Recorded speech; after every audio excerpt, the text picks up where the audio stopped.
Okay, so here we are starting with the final unit. So this is going to be a very adjusted, abrupt unit with essentially where we're talking about the modern civil rights movements and opportunities in modern U.S. So essentially, what we've done in the past is we've talked about, the roots of the various civil rights movements and talked, about African American civil rights, American Indian civil rights, women, Latinx civil rights, and Asian American civil rights, and also got into the more modern day in terms of talking about like immigration law, people with disabilities, things like that. And it's been a very fun, good look at the modern world as we kind of turn away from, the whole thing with, the Cold War and following that. And then we kind of bridge stuff into, the more modern era since post 9/11. And unfortunately, we're not really going to get to 9/11 this year because of, time constraints due to our situation. So, essentially what this is going to be is looking at the civil rights movement, or the beginnings of the African American civil rights movement, kind of covering up a bit of that history in lecture form. And there'll be one or two, there'll be like a little assignment with that. And then kind of a more overall final project that's more kind of you choose what you want to do with it kind of thing. Beyond stuff that we haven't talked about or that we did not get to talk about in terms of civil rights within this unit that we normally would have done or talked more about, a lot of them anyway, within this unit. So this is going to be kind of stuff, so explaining the roots in the various civil rights movements, again, focusing, unfortunately, just primarily on African American civil rights, because that is kind of the start of all this. So identify the obstacles to the success of various civil rights movements, explaining tactics that are used to overcome obstacles and the role of key leaders and groups, and looking at the overall lasting legacy. We're not going to do too much of that part. That's going to be more of the individual assignment. And then there are options to look at these other groups and how things get affected within their communities, both historical and modern day, within the assignment or the project that you'll be able to do. Alright, so really what we want to do with this first little part here is the beginnings of the civil rights movement. So why did the civil rights movement happen, and when did it happen, and what were the goals of the movement? So in class we would have kind of done this part, talking about the main goals, people, all that stuff, actions taken, when it began, when it ended. So instead, obviously, kind of more the lecture style here. So, long fight for civil rights doesn't just begin with Dr. King in the 1950s and 60s.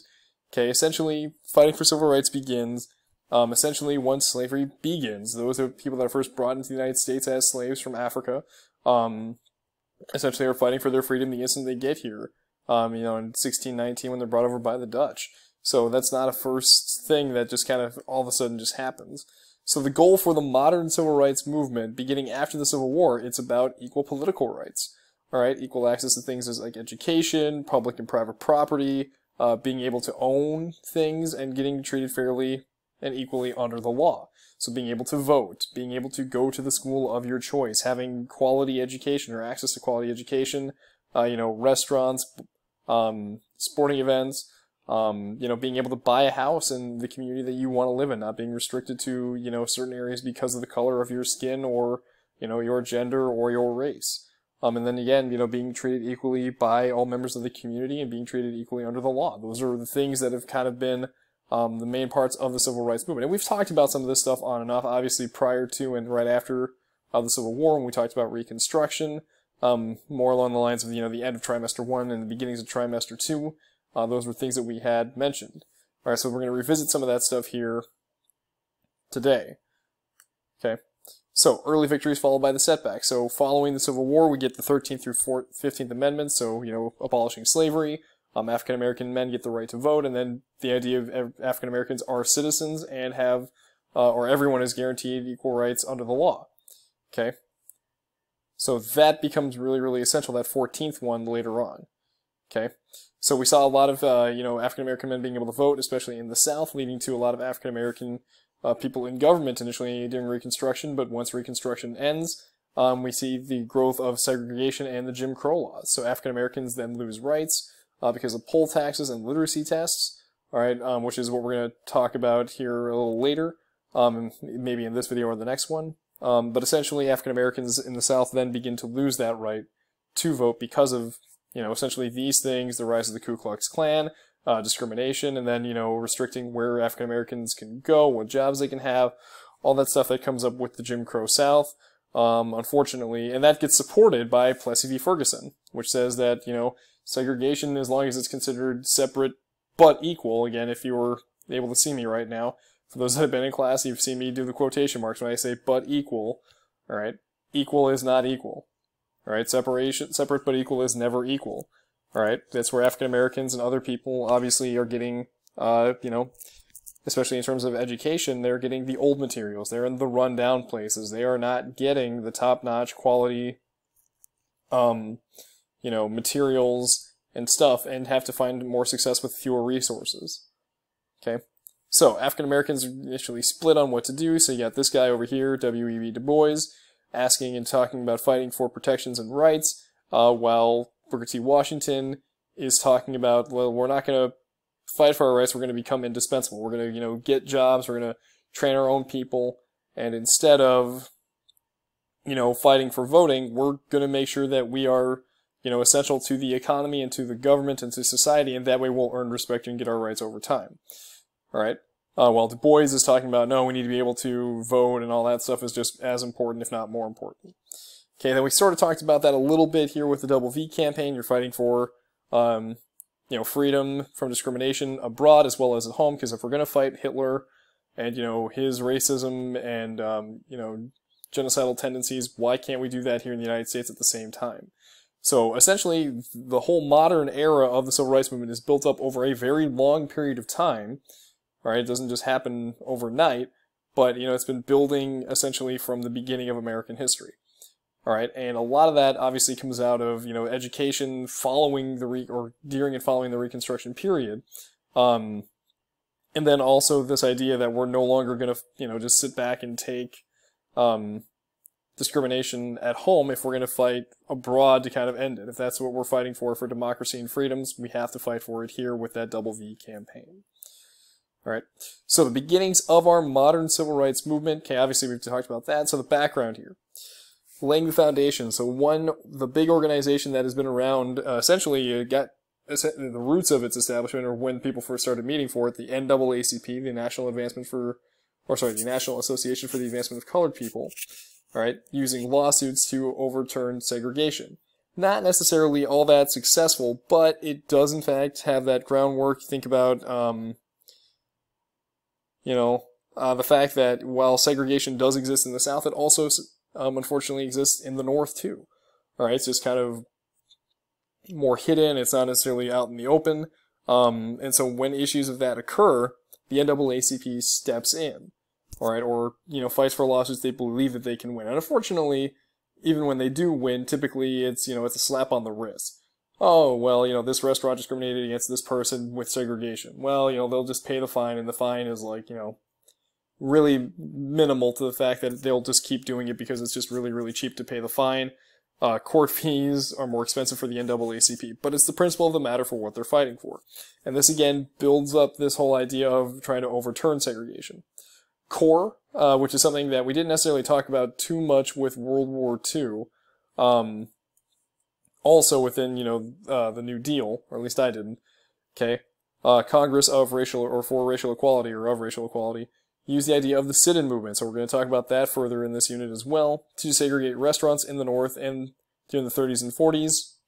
Alright, so we'll come back and talk about that. Obviously, we just talked about the Double V campaign, and also there are things within the African-American community to support these other initiatives. Okay, the church is a very safe place because churches, typically on Sundays, even with discrimination, African-Americans are going primarily to African-American churches. And so that's where their leadership comes in. They're able to, talk, and essentially no one else is going to visit them. No one's going to overhear it. All right. And then African-American businesses, because in many cases, African-Americans can only shop at African-American stores, throughout much of the country, not just the South. Essentially, this is where the African-American upper and middle class comes from. And this is where they get the money to promote and support civil rights actions.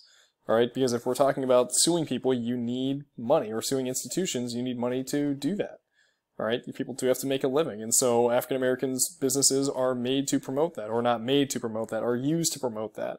Obviously, the idea is African Americans supporting African Americans, and also this, you think about other peoples of color at the same time doing the same stuff. Okay. And then there's also increased voting rights and African American voters with the Democratic Party. A number of African Americans, between essentially segregation and Jim Crow laws through the 1920s and 30s are moving out of the South into other parts. And so with the New Deal, the part of that New Deal coalition, a number of African Americans begin to vote Democratic for the very first time in history. All right, essentially because of what President Roosevelt is offering them. So there's a massive growth in African American voters within the Democratic Party pushing for these things. So the Democratic Party, which typically was thought of to be anti-African American, the anti-black vote, changed in the 1930s and switched parties, right? Because they were essentially the party of Lincoln. So we're going to talk about the beginnings of the civil rights movement here, real brief within Brown v. Board, and then we'll come back for the next one about Montgomery bus boycott. So Brown v. Board, one of the biggest decisions in history, overturns the very first part of that Plessy v. Ferguson of separate but equal. Okay, that says segregation in public schools is illegal. Okay, now it doesn't overturn all of Plessy v. Ferguson, it's just in the schools. That's the problem with overturning Supreme Court decisions and segregation laws. They have to do it piece by piece. All right, so segregation will in fact still obviously remain in other areas.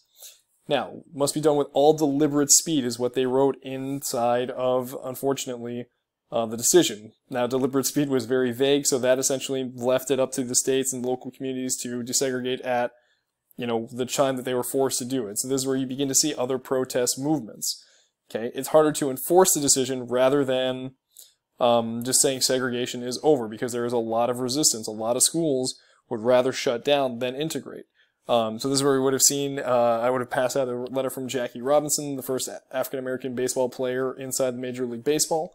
This is after he retired, mind you, essentially saying that, what happens with the Little Rock Nine, where 9 African-American teens have to attend a segregated white high school in Arkansas, the best one, but they essentially have to, they're pretty much being attacked, they're not being let in the school. Jackie Robinson pleads with President Eisenhower and says, hey, this can't be allowed because the rest of the world is watching. So he's connecting this to the issue for the fight against communism, that the communists can say, hey, America talks about freedom, but they don't give it to their own people. So this is where we begin to see National Guard troops being sent into schools to enforce integration of schools and to protect these students. All right. And at the end of here's the comparison.